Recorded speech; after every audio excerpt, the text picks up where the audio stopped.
So, hi everyone. Thanks for coming back. And as Blanca has previously said, we have right now the research panel. So I was thinking about some good titles. Yeah, the first panel was the feel-good panel. The second one was the feel-bad panel. Maybe this panel could be the feel-nerdy panel. Full of numbers, full of figures, a lot of interesting data from leading researchers of disinformation.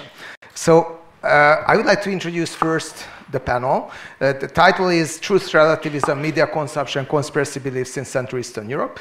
And we have Raluca Radu here, a professor at the University of Bucharest, who will tell us something about the Romanian disinformation landscape that is pretty much in the focus of attention, not just from Hungary, but in overall Europe. Ágnes Urbán, director of Mertek Media Monitor, Mertek is also part of the consortium, as we already mentioned, and we were doing together quite a lot of public opinion polls, and Mertek has its lot of own data, so the most important data you have on media consumption in Hungary is mostly the data of Mertek Monitor. She will also introduce some interesting results about media consumption habits in Hungary and what it means in terms of information and disinformation.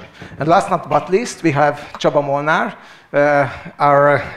my colleague and friend in crime. We are doing research together at Political Capital Institute, so he's the data analyst of Political Capital, and most of the research, or I would say all of the research that comes out from our institute goes through his hands and also carefully curated, and in a lot of cases also designed by him, who will also talk about some public opinion data based on a regional survey, a Central Eastern European survey that covers not only Hungary, but also Bulgaria, Czech Republic, and Slovakia as well. So it will be a panel that has a more traditional format in the sense that we will have short presentations, and then one more round of questions. Hopefully, if our speakers allows us, we would like to also involve you in the discussion. So without further ado, I would like to give the floor to Raluca to say a few words about the Romanian landscape in a comparative context.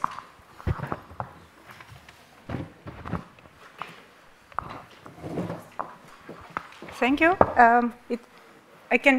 Everyone can hear me fine, isn't it? Thank you. It is so nice to be here and so nice to be in front of you because you are interested in what happens now with disinformation and what happened in Romania. It was a little bit of a shock to me to hear Romania twice in the first minutes of the conference. But I can assure you the bigger shock was to live in 2024 and have an outsider come and win the lion's share in the Romanian elections. How we overcome the shock? We did some thinking and we were looking at our research data to understand what happened. So I'm going to give you some of the research data we gathered during a project that the University of Bucharest is involved in, is the Digital News Report. Is the largest global multi-annual academic study on digital audiences consumption, and last year it covered 47 markets. It has a similar questionnaire year after year in January, February, so that we can compare trends. And I'm going to show you some data. If there is a variation of 2%, then it's not statistically relevant. In Romania, the sample is relevant for gender, age, region, and since 2023 for level of education. We are interested in the Digital News Report what digital audiences do online and offline for news and information. And the study is coordinated by the University of Oxford for many years. We entered with Romania in 2017. some global tendencies, the video content is on demand, and some platforms are growing based on this demand for video. Take a look at TikTok. It's on the bottom. TikTok is growing strongly all over the world, not just in Romania. And another global tendency, people have difficulties understanding what is real and what is not real on social platforms, TikTok being the platform that is the most confusing one. We have a question in the digital news report. If you trust media in general, and if you trust news that you consume in particular, and only 4 in 10 persons in the digital audiences say in general that they trust media. Now the digital news reports covers kind of half of the world population with these 47 markets. You can see some of the countries are better, some are worse. But if you look, for example, to Eastern Europe, okay, Hungary is in the worst position. But if you think of the 2% plus or minus, we are fighting, several countries are fighting for the last position. Okay, this is an ugly picture, but it's not the only picture. Coming to Romania, what Romanians are focusing on, they are focusing on TV and social media for news. You can see that the graphic is going down not only because people are tired of news and we have terrible news since 2020, it's also going down because we changed the sample and people that are less educated are less interested in news. We changed the sample to have a more representative sample related to education. So maybe the picture would have looked the same before the sample was changed. We are asking, what are the social platforms that you use? In yellow are the social platforms that Romanians use that are considered very large online platforms and they are covered by the Digital Service Act. This means that they need to be transparent to research and they are more accountable. And I'm going to, if we have time, to come back to this, how TikTok is accountable for what happened during our elections. But there are platforms that are not covered by the Digital Service Act.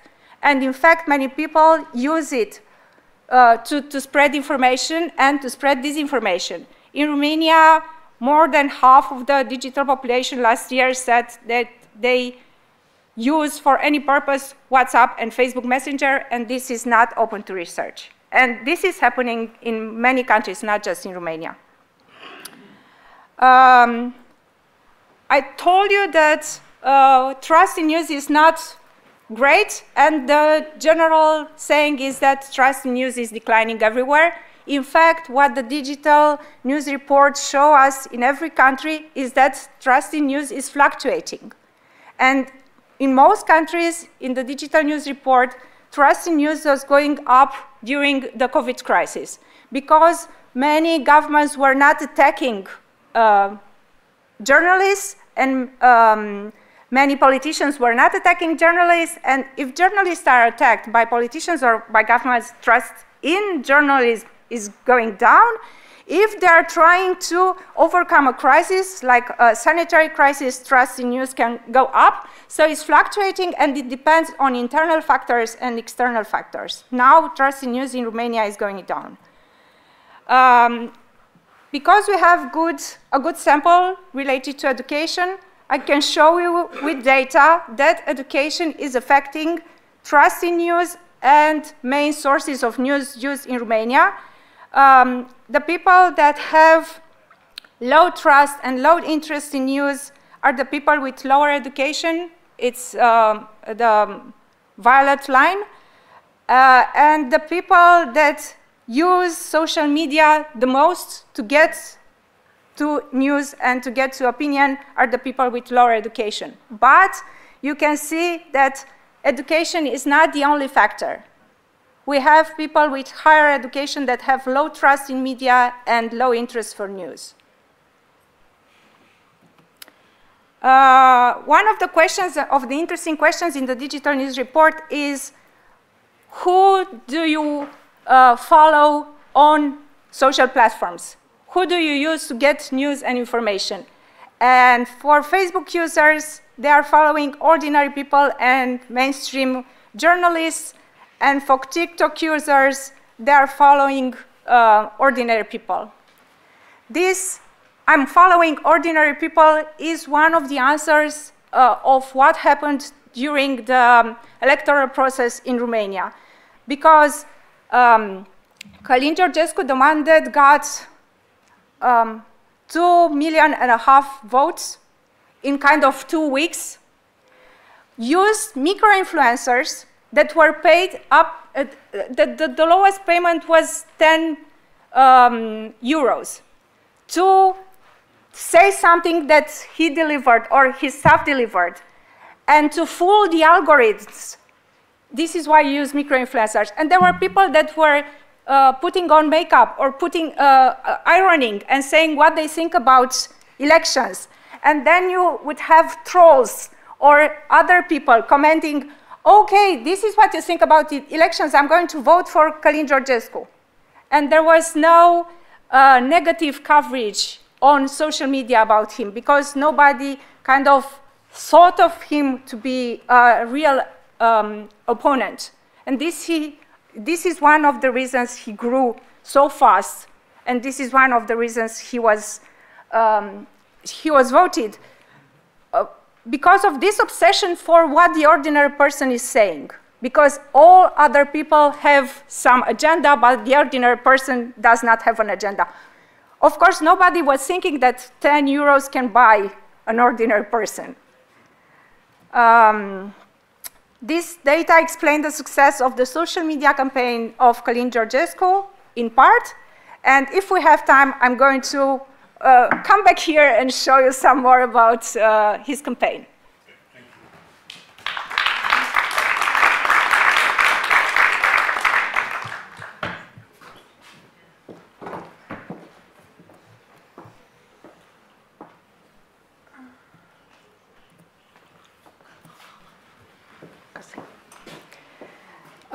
Thanks a lot. I have the privilege to show you some research data of Mertek Media Monitor. I'm standing here, but of course, the credit goes to colleagues and contributors. And as we got only 7 minutes from Peter, I decided to have a kind of patchwork presentation. So I brought different I brought figures from different research papers. The first one is about trust. This figure was published in a rather well-known and famous news consumption survey in 2023. And maybe at the first sight, it can be a little bit confusing because of the lot of lines in the middle. But actually, it is the most important message of this figure, because it shows the credibility of the news sources according to party preference. And as you can see, the most credible news sources for the Fidesz voters are the less credible news sources for the opposition voters, and the other way around. So it is not a mirror picture, but it is about the polarization. It shows the polarization of the audience and the polarization of the public sphere. The next figure is from our narrative analysis published in last autumn. We analyzed 8 different news sources in 2 different periods, spring 23 and 24. I excluded the public service media from this figure, so you can see a comparison between private government critical media sources and private pro-government media sources.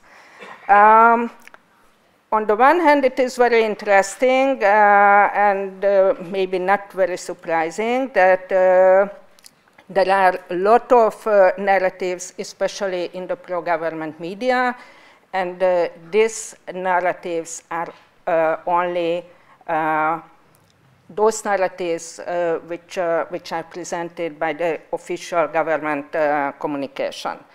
And on the other hand, it is important to say that these pro-government media outlets turned up the volume, if I can say that, in 2024. So during the election campaign, these media outlets also turned to a kind of communication mode and communication operation. We cannot see this difference in the case of government critical media. The next figure was published in 2023 in a research paper which analyzed 3 county newspapers. It was a content analysis, and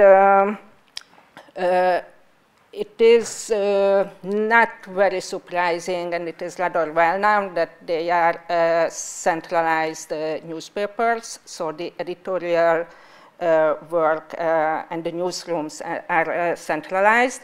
So we found literally the same articles in the 3 newspapers. Even the typos were the same.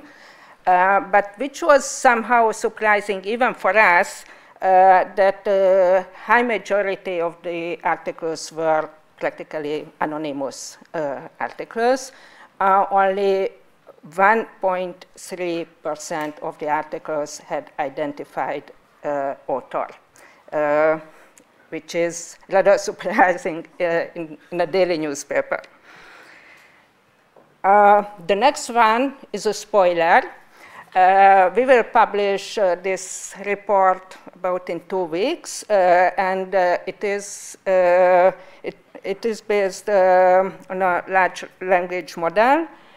And there will be a lot of interesting figures, but now you can see that, and it is already visible, that Magyar Nemzet, the pro-government daily newspaper, has a central role in the communication.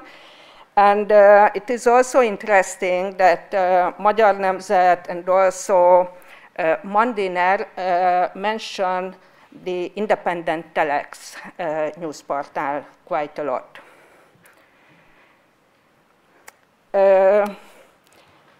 Maybe some of you know that financing is my favorite topic, and this figure was published in a soft censorship report. It is our annual report, and it shows the distortion in the media market. The pro-government media sources are much more financed than the independent media outlets. I don't want to go into details right now, but the state advertising revenue and the distortion effect of the state advertising revenues are rather well documented here in Hungary. If we take the public service media into consideration, which is clearly a pro-government media outlet and politically controlled by the government, we can see that only 23% of the sales revenues are going to the independent media. And last but not least, we published a political propaganda indicator report in 2024. The author was Ferenc Vicsák. And you can see that the different pro-government or the different government political messages had different efficiency. So there were more successful messages and less successful messages. And we also know that propaganda ministry and Antal Rogán and his team measures this effects in the society regularly. So I think it is the reason why it is also very important to measure this kind of audience effects. And of course, HDMO consortium publishes all the researches, so they are available, they are not hidden and secret researches. So I think it is very important to follow the Hungarian developments, because we have so many interesting research results like that. And I hope I could keep the 7 minutes, more or less. So I give the floor to Csaba. Thank you very much.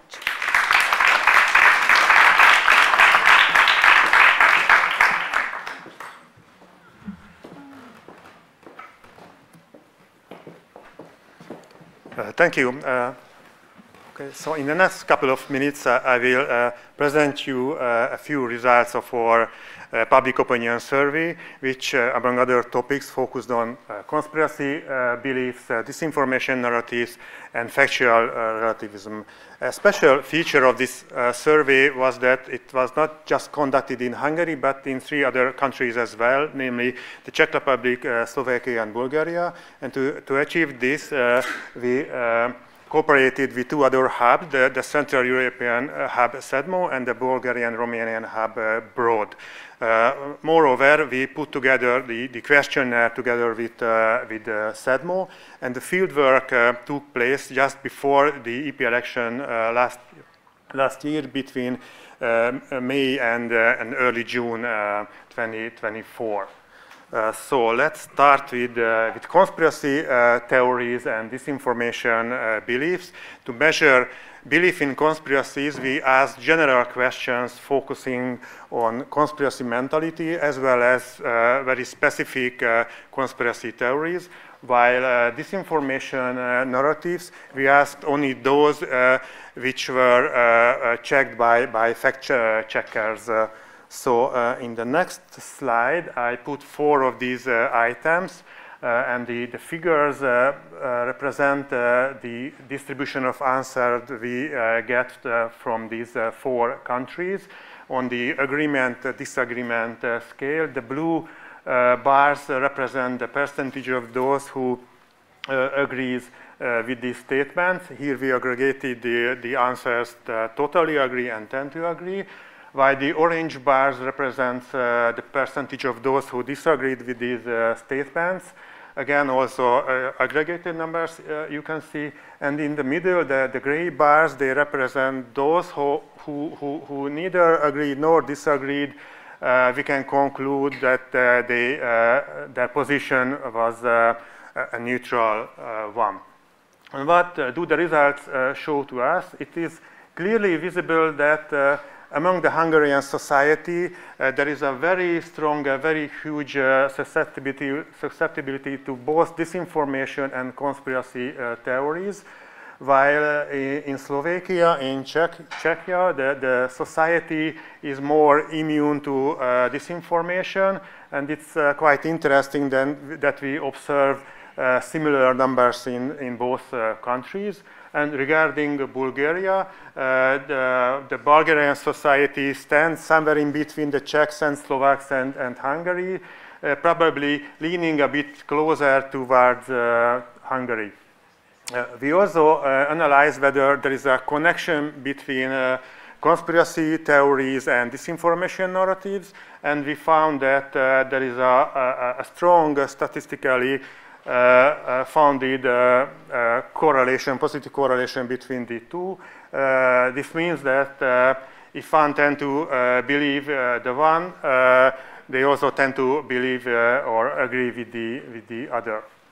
Now, let's take a look at factual relativism, and what does this strangely sounding term mean, you may ask? And you are actually right, it's not a very simple definition. So let me get back to a bit to disinformation, the meaning of disinformation, to shed some light on what factual relativism mean. In the information cacophony of the 21st century, no one is capable of to hammer the one and only truth into the heads of the people. Instead, it is capable of confuse or disorient people and make a huge proportion of people unable to distinguish between facts and opinions, or unable to distinguish between valid and not credible sources. And actually, this is the true nature of the modern disinformation, which aims not to convince but to confuse people. And as a result, there is a growing doubt that facts are knowable and they are there. And this phenomenon is called factual relativism. So it's not a very simple term, and that's why we intended to measure it somehow, how it is embedded in the society. So we figured out 5 questions to measure factual relativism. Of them, I put 3 on this slide. The colors represent the same agreement-disagreement scale as in the previous slide. And what we can read from this chart is that, again, Hungary is the champion, now the champion of factual relativism, with having more than half of respondents agreeing that objective reality doesn't really exist. There are just different opinions. And it is deeply rooted in the mistrust towards media, as you can see here on the lower left figure. And let me just refer to the both previous slides, because you might saw that trust towards media in Hungary is at a very low level, actually. Regarding the last figure, it's quite interesting that we found a similarity which goes through all 4 countries, and it is that it shows that about two-thirds of respondents in all 4 countries question the credibility of information that is proposed as fact, which is a quite sad news, I would say. We again tested the correlation between factual relativism and conspiracy beliefs and disinformation narratives, and we found that here again there is a positive correlation. So we can conclude that factual relativism creates an ideal environment for disinformation and conspiracy theories to spread widely in the society. So I hope I'm within the 7 minutes. Thank you very much.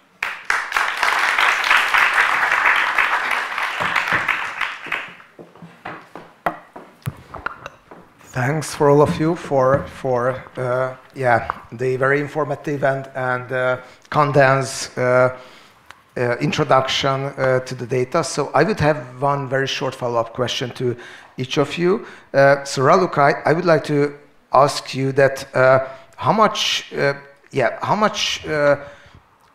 TikTok played, as you already mentioned, a crucial role in the Romanian election campaign, and I would frame the question a bit differently. How much the 23% electoral result of Călin Georgescu you think expresses a real, genuine demand in the Romanian society towards not only conspiracy theories, pro-Russian conspiracy theories, but pseudoscientific narratives and narratives that break with the traditional idea of fact. So how much is it just something that was fabricated as through technology, and how much is it something that you think is really genuinely present in the Romanian society? This is a difficult question. And I'm just going to give you my opinion, because I don't have data for everything. And my opinion is based on what we lived since November towards today. One, it was not only TikTok. He was present on several platforms, from YouTube to Facebook to the hidden platforms.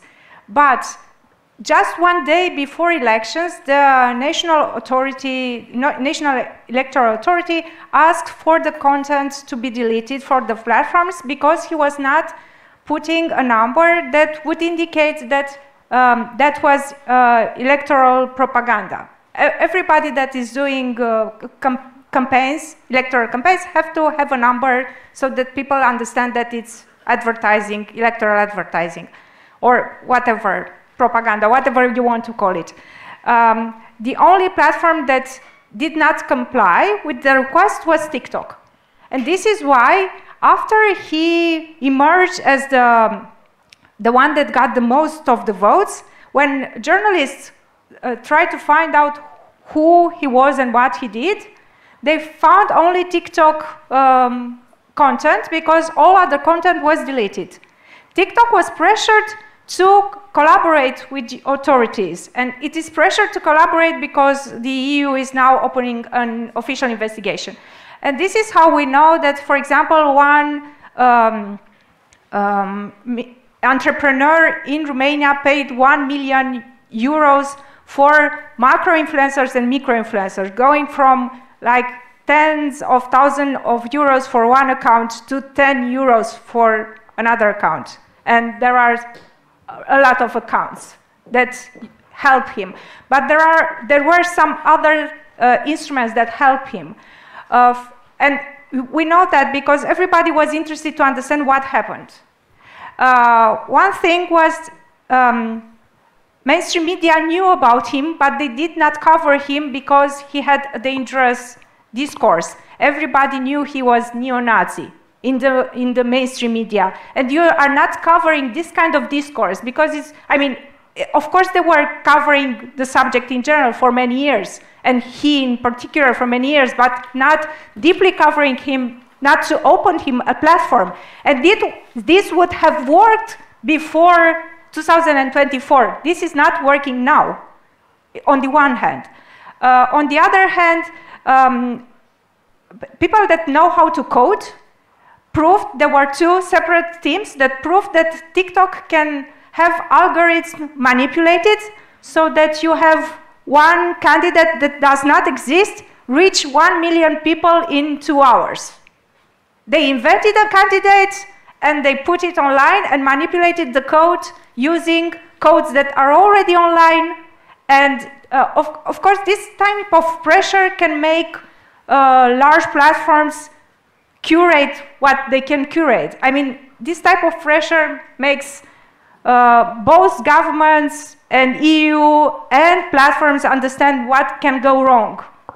We had investigative journalists going after him, and investigative journalists made the public agenda. Of course, people are not watching what the media is doing, but they are watching what echoes are on social media about what media is doing.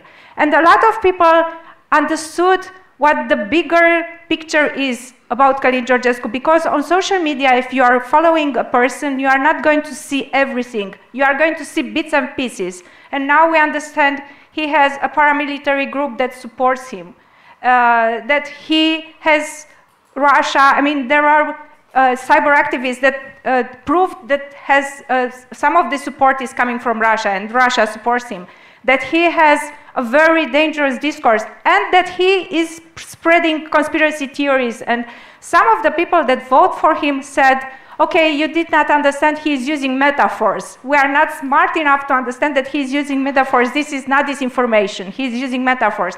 I mean, people are not open and stupid to everything. It's just that they were disenchanted with what politicians were doing, and they were seeing bits and pieces. And if you have journalists going on the subject and explaining everyone that this is a very dangerous person because he has very dangerous ties, then people would eventually understand, because media is still doing the public agenda. I mean, media is showing you what to talk about. The problem is that the talks are going on social media. Thank you. Agi, I would ask you that, yeah, we have just seen your figures that how much, for example, opposition voters distrust the sources that governmental voters think are very credible. For example, public media. But in order to make this judgment, you have to watch the media of the other side. What does your research tells us about the so-called filter bubbles and echo chambers that many think are the most important reason behind someone start to believe in disinformation? Yeah, filter bubble and echo chambers are well-known buzzwords in the communication research in the last few years. Actually, we found that focusing on the excess, it is not very relevant. So our news consumption survey proved that less than 15% of the Hungarian society, 15% of the Hungarian society is closed to a kind of bubble. Majority of them are close to the pro-government media bubble. So in this sense, the government propaganda works, but this 15% doesn't explain the problems of the Hungarian public sphere. So it is probably much more about the perception of the information, how they believe the information, if they are really eager to the news and to the information coming from the media on the other side, whatever it means, or they have a completely different motives. For example, they just want to laugh at the information, or they just want to be angry. They search something which is a hostile narrative for them. So I think it is much more a psychological or socio-psychological question, and not really a media access question. Thanks, Hat, and Csaba.